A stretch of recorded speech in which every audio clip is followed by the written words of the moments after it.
Alors Gilbert, vous le connaissez tous, hein, il a été juge.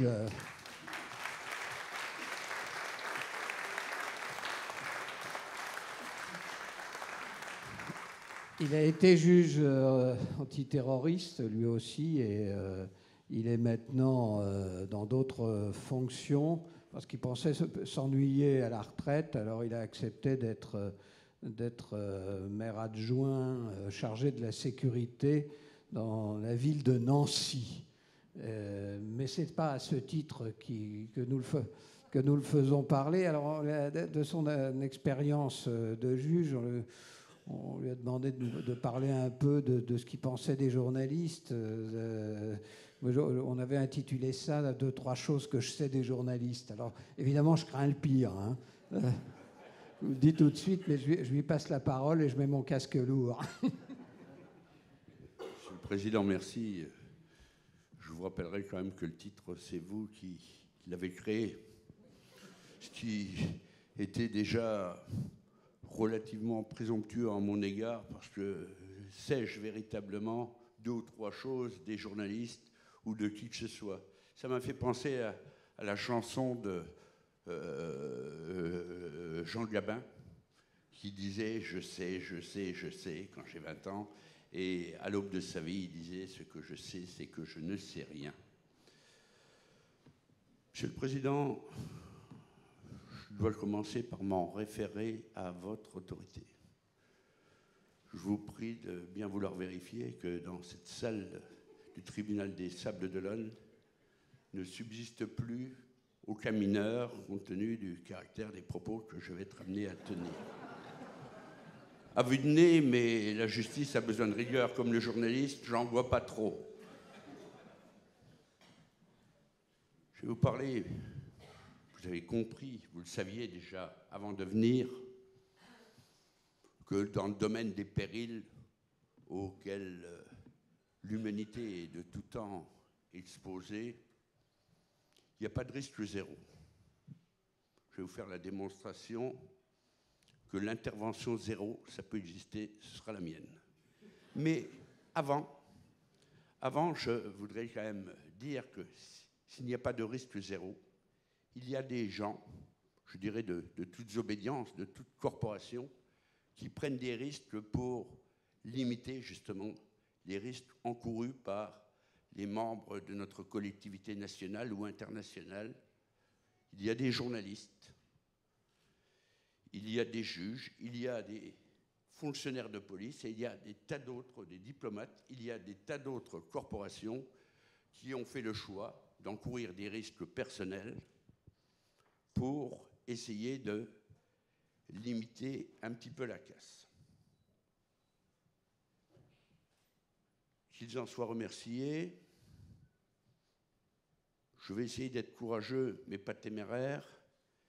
Il va donc sans dire que ce que je vais être amené à dire concernant les chaînes d'information continue ne saurait en aucun cas concerner la chaîne LCI, mais ses concurrents. Et que le mal que je pourrais me laisser aller à dire des journalistes notamment, mais vous comprendrez qu'à travers le propos qui les concerne, on peut les adresser aussi bien aux membres de l'institution judiciaire. Il ne concerne en aucun cas les journalistes présents dans la salle. Par contre, ceux qui ne sont pas là pourront en faire leur miel. On était tous deux des adeptes de la transparence. La transparence mesurée, relative. On s'était donc fixé rendez-vous dans l'arrière-salle du Café du Commerce pour des raisons de discrétion. Secret des sources pour lui, secret de l'instruction, de l'enquête ou professionnel, appelez ça comme vous voulez, pour moi. Il était en retard, sans doute rattrapé par une actualité brûlante, ce qui m'a donné soif. J'ai donc commandé au patron une pression, en prenant le soin de lui préciser que je ne la voulais pas judiciaire. La télé cache calé sur une chaîne d'information permanente, qui est au journalisme ce que la restauration rapide est à la gastronomie, débiter à la vitesse grand V les informations formatées et prédigérées de la journée, avec des titres accrocheurs et souvent éditorialisés. Je dois dire qu'il ne s'agit pas là du monopole de la presse parlée ou audiovisuelle. Éditorialiser un titre, c'est bien sûr, dans le cadre de l'affaire Simone Weber par exemple, écrire que bien sûr, la personne mise en examen, on disait inculpée à l'époque, est présumée innocente en vertu des dispositions de la loi machin. Mais, comme on titre La diabolique de Nancy, ça ne laisse guère place au doute. Venons-en à l'inventaire des titres. Économie. 37e réunion de la dernière chance pour le maintien de la Grèce dans la zone euro. Justice. Ah, c'est parlant. Comme d'habitude, les avocats avaient plaidé 2 fois.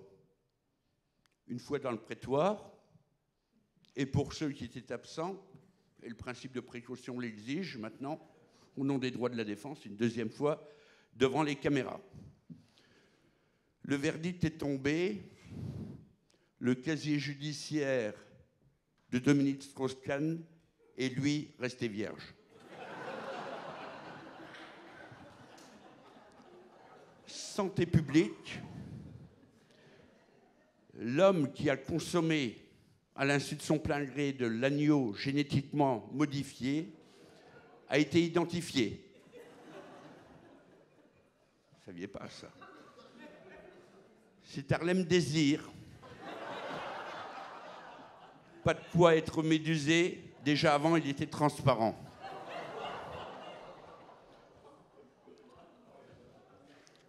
Politique, Patrick Balkany, pressenti par Nicolas Sarkozy, en cas de succès en 2017 de sa majorité présumée pour occuper le poste de Bercy. Sentant dans les rangs de sa majorité quelques turbulences, l'ancien président a dit que sa décision serait prise. Il imposerait ce que toutes les administrations fiscales et autres n'étaient pas parvenues à faire jusqu'à présent.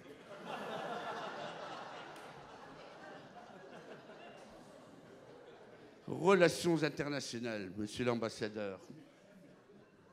Scoop. Les États-Unis espionnent le monde entier, y compris leurs alliés. Ça, tout le monde le savait. Et en plus de ça, c'est faux. La NSA,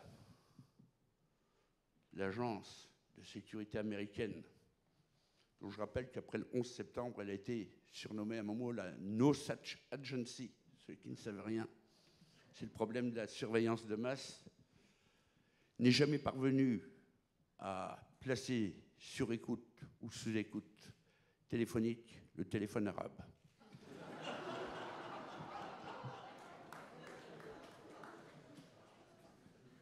Pendant que défilaient ces différents sujets,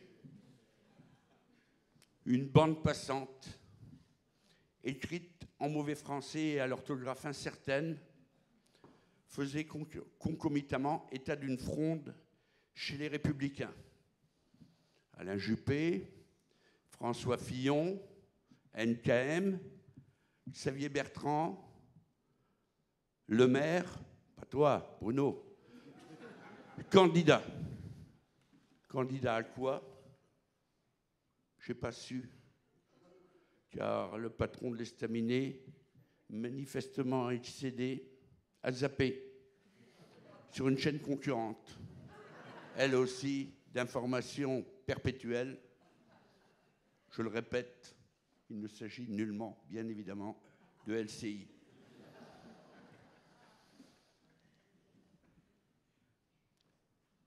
Le patron a donc zappé, et là, il était question d'une autre fronde bien plus redoutable que la précédente.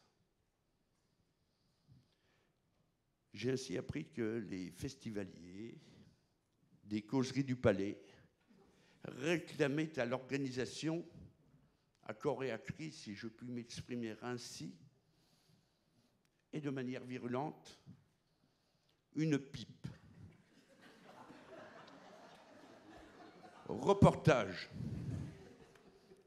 On a vu apparaître sur les écrans lucarnes un membre du festival des causeries du Palais. Son visage était flouté, sa voix était déformée, et il expliquait au nom de tous ses collègues, unanimes, que de vieilles traditions, ils bénéficiaient dans leur chambre d'hôtel, dès leur arrivée, d'une petite pipe qui, en cette année 2015, leur avait été refusée. Apparaissaient ensuite à l'antenne quelques badauds filmés sur le front de mer qui étaient soumis à un micro-trottoir. De cet échantillon parfaitement représentatif de 8 ou 9 personnes, je ne me souviens plus, il résultait que 72,04% des personnes interrogées partageaient le courroux, l'indignation et surtout la frustration des festivaliers. 18,15% étaient d'un avis opposé, et le seul que je vous laisse le soin de calculer, ont refusé de se prononcer, en restant bouche bée. C'est alors qu'apparut à l'écran, ceint de son écharpe tricolore, le maire des Sables d'Olonne. Pas l'ancien, le nouveau. Il nous expliqua la situation. La baisse des dotations de l'État en faveur des collectivités territoriales avait fait que le budget des associations avait dû être un petit peu resserré. Mais s'agissant d'un vrai combattant, il annonça pour l'année prochaine une amélioration de la situation, en tout cas un retour à l'état antérieur, en nous promettant le jumelage des Sables d'Olonne avec la ville jurassienne de Saint-Claude.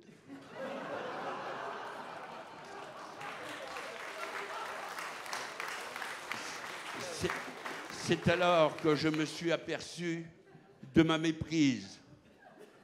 Les informations n'étant pas hiérarchisées, je n'avais pas compris, au vu des explications radio-télévisées, qu'il s'agissait, excuse-moi John, de la pipe à Maigret.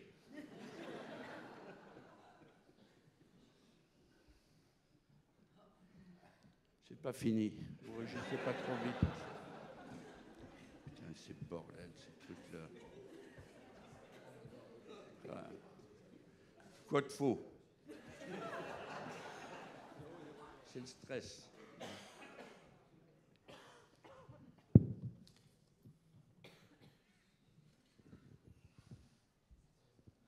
Le patron a une nouvelle fois zappé. On est retombé dans le plus classique. Sur une chaîne généraliste, à moins qu'il ne s'agisse de la chaîne parlementaire, un journaliste présumé, à tort, bien sûr connivant, s'efforçait sans conviction de poser quelques questions à un homme politique qui, sans davantage de conviction, s'efforçait de ne pas répondre aux questions qui lui étaient posées. Et jamais l'interrogé n'était relancé par son interrogateur. Le patron, là, était écarlate. Il a une nouvelle fois zappé sur une autre chaîne, même exercice, mais à front renversé. Cette fois-ci, l'inquisiteur journaliste questionnait un homme politique du bord opposé, mais manifestement ne lui laissait jamais le temps de finir ne serait-ce qu'une seule de ses phrases. Ce qui semblait signifier que pour ce journaliste-là, ce qui était important, c'était la question et non la réponse. Le patron de l'estaminet ne me laissa pas le temps de vérifier plus avant ce sentiment et il décida de retourner sur une chaîne d'information en continu. Je renouvelle bien sûr, monsieur le directeur adjoint de l'information, mes observations précédentes. Sur cette chaîne d'information permanente, cette fois le direct avait pris le dessus.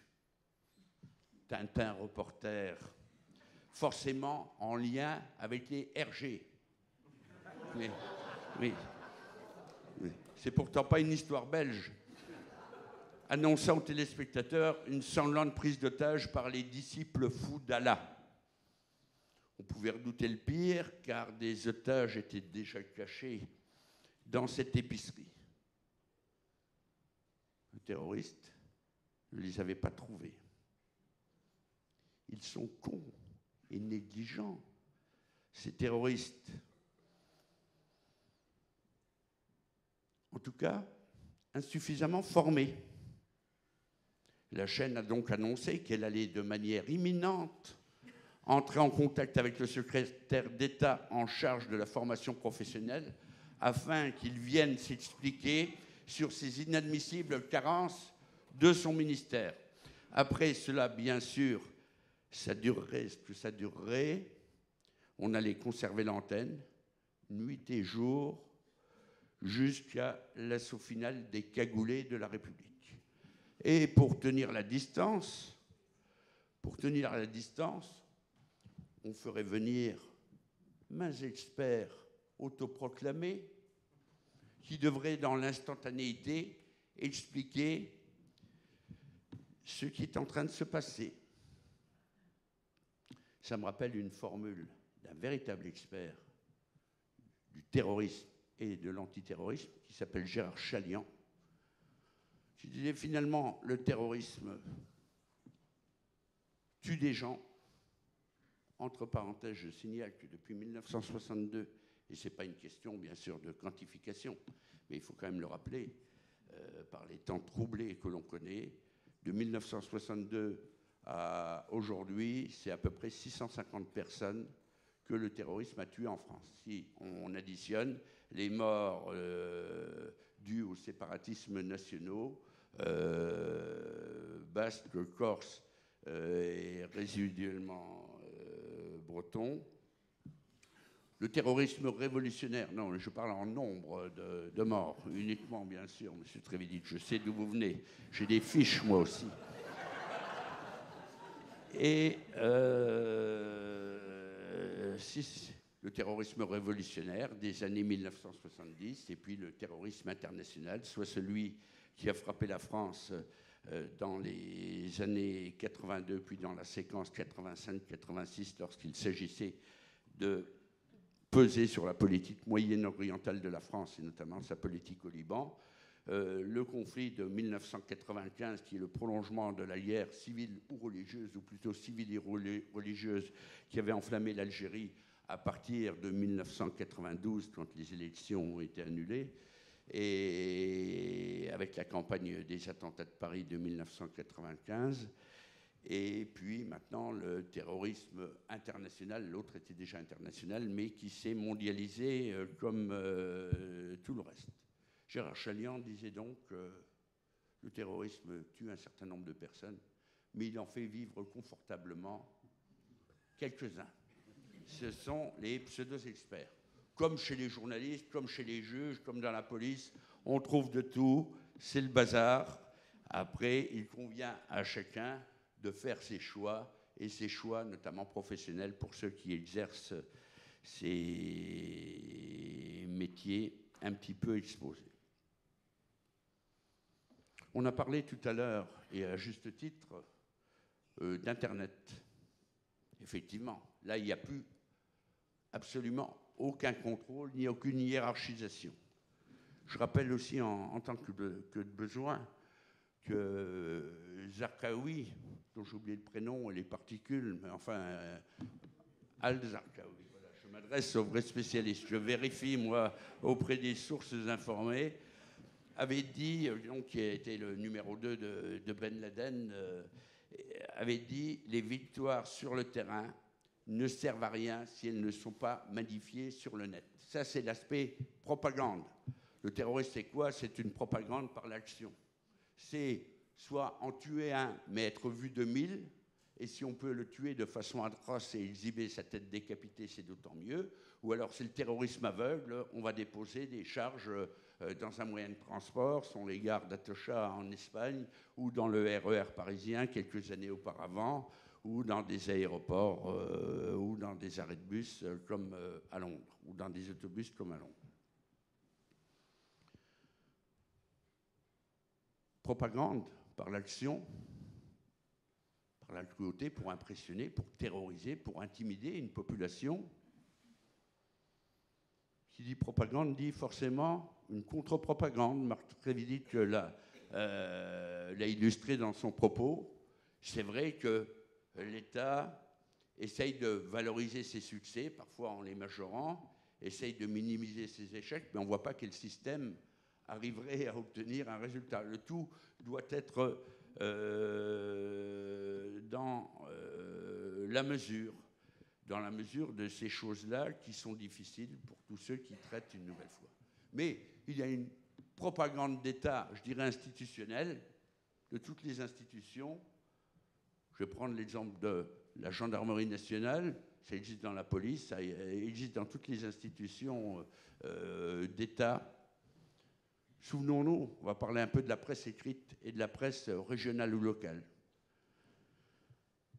Il y a quelques années ou quelques dizaines d'années, tu t'en souviens sans doute, Didier, tu as dû traiter des affaires de cette importance comme moi. On voyait dans la presse locale 3-4 képis de la gendarmerie nationale qui posaient devant un énorme tas de magnétoscopes. Il faut, pour une institution, en tout cas, les choses se sont toujours traduites de cette façon, surtout lorsqu'on est dans une situation de concurrence, notamment vis-à-vis de la police nationale pour la gendarmerie, et réciproquement, il faut démontrer la valeur du système. Bien sûr, grâce à l'action de la gendarmerie nationale, apparemment, le trafic de magnétoscopes a dû cesser, puisqu'on ne voit plus jamais ce type dans les journaux à l'heure actuelle. Parce que je ne vois pas d'autre raison à la disparition de ces photographies. Je vous rassure, j'en ai bientôt terminé. J'étais donc perdu dans mes pensées,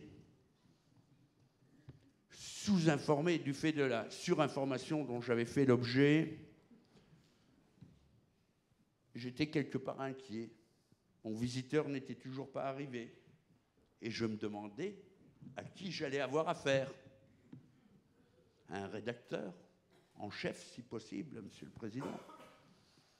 Un chroniqueur, un commentateur, un correspondant, un critique, un écotier, un éditorialiste, un polémiste, un reporter, un pamphlétaire, un folliculaire, un pigiste, voire un piscopie.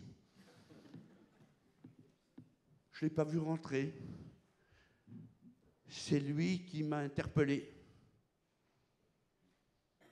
C'est vous le juge du parquet?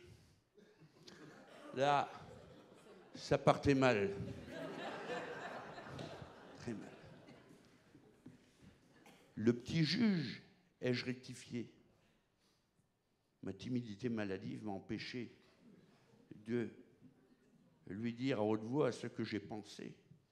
Et vous, vous êtes forcément un grand reporter. où vous faites partie des grandes voix. C'est européen, ça. Forcément, parti sur ces bases-là, on est arrivé nulle part. Il a évoqué la liberté de la presse qui, il est vrai, doit être défendue. J'ai évoqué l'indépendance de la justice. Il m'a parlé d'Outreau et de quelques autres bérézina judiciaires. Manifestement, et ça m'a déplu, il me prenait pour le juge Lambert. Vous savez, ce juge qui s'était pris pour un journaliste, tandis que les journalistes, à la même époque, se prenaient pour les enquêteurs. Toute petite parenthèse, pour meubler un peu, comme les chaînes d'information permanente. Je me souviens, pendant l'instruction de l'affaire Grégory, un matin, dans l'Est républicain, un grand journal, ce qu'il en est. De toute façon, c'est fait par des grands journalistes, des grands reporters, donc ça ne peut être qu'un grand journal. Il était mentionné, et ça m'avait frappé, j'étais déjà juge d'instruction dans l'Est de la France. Il était indiqué sur un journal qui sort dans les halls de gare et dans les premiers kiosques vers 5h30 du matin. Ce matin, le juge Lambert perquisitionne à tel endroit. Il a quand même dû y aller, des fois que le ménage qui aurait été fait était assez négligent. Mais vous savez, ça c'est une chose que je sais. Le journaliste qui essaye d'obtenir des renseignements de vous, il ne va pas vous dire tout de suite que vous êtes une pipe, que vous êtes un con. Il va vous dire que vous êtes le meilleur du monde. Et surtout, il va vous dire, vous pourriez, ou tu pourrais me dire telle chose, parce que je ne l'écrirai pas.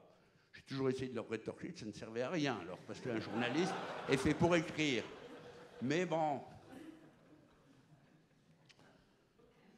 je vais donc rétorquer, pour me défendre un peu, que si la justice était souffrante de 1000 mots, le journalisme l'était aussi. Et finalement, maintenant, je m'adresse à vous. Il souffre de la même maladie que la maladie des lecteurs. Celle qui se mesure avec les ventes, avec l'audimat, avec l'indice d'écoute. Parce que ce qui est produit par la presse, si ça déplaisait autant à l'auditoire, au lectorat, c'est un mot que Marc Trévidic m'a appris ce matin, c'est lui qui me fait réviser, eh bien, ils changeraient leur fusil d'épaule. Il faut croire que ça continue de marcher. Donc, je vous épargne l'indice d'écoute, l'instantanéité, l'imagination débordante dont font parfois preuve les journalistes qui peut être révélatrice d'un manque de rigueur, mais effectivement, le compliment peut être retourné à des serviteurs d'autres institutions. Mais lui, celui que j'ai vu, là, qui est arrivé dans ce café, j'ai bien vu que ce n'était pas Théophraste Renaudot, le premier gazier. Lui, c'était un vrai gazier. C'est alors que je l'ai reconnu. Il l'avait révélé sur les ondes d'une station de radio périphérique. Je crois que c'est un duché qui possède une frontière avec l'Allemagne et l'autre avec la France, qui est traversée par la Moselle. Que pourrais-je ajouter ? Qu'il est présumé à tort, bien sûr, d'être un paradis fiscal. Eh bien, ce journaliste-là avait révélé sur les ondes de cette radio périphérique l'identification du tueur en série, Guy Georges, avant même qu'il ne soit interpellé. Ce qui avait risqué, ce qui avait fait courir des risques, évidemment, qu'il ne prenne la fuite. Il avait été heureusement interpellé dans les heures qui suivent. Et la récidive, ce n'est pas l'apanage des seuls criminels ou des seuls délinquants. Ce même journaliste, quelques années plus tard, a annoncé sur la base d'informations véritables, vérifiées, recoupées, que dans le casier à bagages du bagagiste de Roissy, dans son casier professionnel, bagagiste de Roissy qui a été victime d'un véritable complot familial, que la police avait retrouvé une valise de détection d'explosifs. La réalité était un petit peu plus subtile. On avait retrouvé une photographie de cet appareil dans le vide-poche de son véhicule, et photographie qui avait été déposée par les comploteurs aux fins que l'on devine. Je le redis pour que ce soit tout à fait clair, que des dérapages pareils, il en existe dans le monde du journalisme, il en existe dans la sphère judiciaire, il en existe partout. Mais se pose la question de la responsabilité des uns et des autres. Et ce qui me frappe, et j'en aurais terminé, c'est que j'entends assez rarement sur les ondes les politiques dire, vous savez, notre exercice est difficile. Les juges tentaient d'expliquer que l'exercice de leur art est aléatoire, que c'est difficile. Et que les journalistes disent aussi, vous savez, la collecte du renseignement, la vérification est un exercice difficile, non pas pour se dédouaner, simplement pour expliquer que les formules creuses et à l'emporte-pièce de tous ceux qui essayent de vous vendre de la poudre aux yeux en disant « il y avait qu'à » ou « il faut qu'on », seraient peut-être prises un peu moins, avec davantage d'esprit critique qu'elles ne le sont à l'heure actuelle.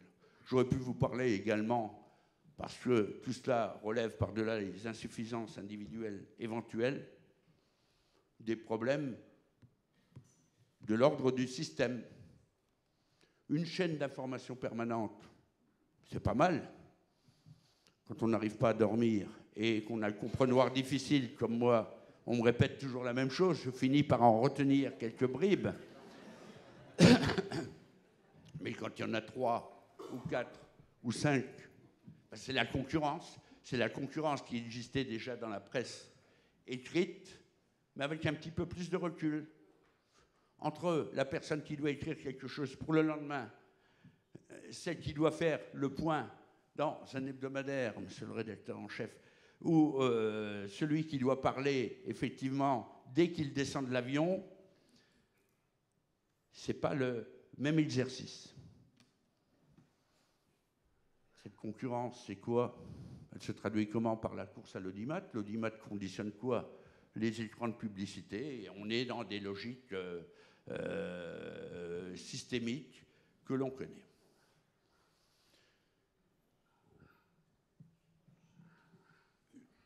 Un mot d'espoir quand même à la fin de cette intervention. Quand je suis arrivé au Sables d'Olonne, dépité autant que je pouvais l'être après avoir déposé mes affaires dans la chambre d'hôtel, je me suis rendu à l'invitation des organisateurs au restaurant. Et j'ai vu avec un vif plaisir, et je l'assume, que le restaurant anciennement intitulé Bleu Marine s'appelait maintenant La Puce à l'oreille. Ça me convient bien mieux. Merci.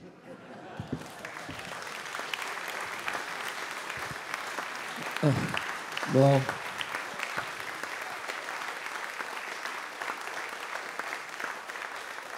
Bon, merci Gilbert. Vous comprenez pourquoi on le fait parler en dernier, hein.